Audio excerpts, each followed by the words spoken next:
부모님들이 선호하는 국공립 어린이집. 그런데 그 수는 많지가 않죠.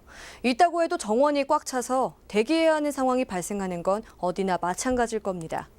이런 분위기 속에 송파구가 구립 어린이집을 2배 확대하기로 했습니다.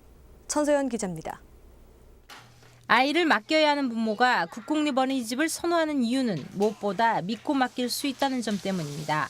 하지만 그 수가 제한돼 있고 정원 초과로 인한 대기자 또한 많아 들어가기 힘들다는 게 현실입니다. 제가 태아 때 구립 어린이집에다가 그 대기를 올려놨는데 대기 순위가 거의 1000번대였거든요. 그래서 아예 뭐 된다고는 생각을 못하고 있던 그런 상황이었습니다. 이런 가운데 송파구가 양질의 보육 서비스를 제공하기 위해 구립 어린이집을 확대합니다. 현재 42개소에 달하는 구립 어린이집을 2018년까지 2배 가까이 늘리겠다는 겁니다. 비싼 땅값과 건축비 때문에 몇 가지 특화 방법을 쓰기로 했습니다. 첫째는 아파트를 매입해 어린이집을 만드는 것. 잠실 등 높은 주택 가격으로 민간 어린이집조차 들어오기 꺼려하는 지역의 아파트를 구가 직접 매입해 구립 어린이집을 운영하는 방식입니다. 현재 6개소를 확보해 운영을 준비하고 있는데 예산은 단독 건물을 짓는 것에 비해 4분의 1밖에 들지 않습니다.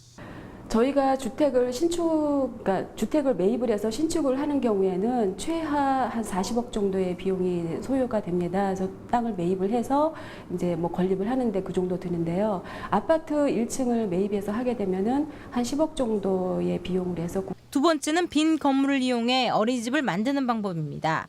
최근에 개원한 국민연금 어린이집의 경우 국민연금공단의 지방 이전으로 사옥의 일부가 비어버린 것. 그 공간을 장기 무상 임대해 어린이집을 만들었고 정원의 35%를 공단 직원 자녀로 채웠습니다. 풍납토성 복원으로 인해 보상이 완료된 빈 건물을 리모델링해 어린이집을 만든 경우도 있습니다. 또 풍납동 같이 어떤 보상이 완료되거나 또 그렇게 비어가는 지역에 이제 쓸 수 있는 주택 같은 것들을 리모델링해서 국공립으로 확충하는 방법도. 구는 어린이집의 양적 확대뿐만 아니라 질적 향상에도 노력을 기울일 예정입니다. 5년마다 시행되는 위탁 심사 기준을 강화하는 한편 아이들의 먹거리를 상시적으로 점검하는 등 어린이집 사후 관리에도 역량을 집중할 계획입니다. 딜라이브 서울 경기 케이블 TV 천선입니다.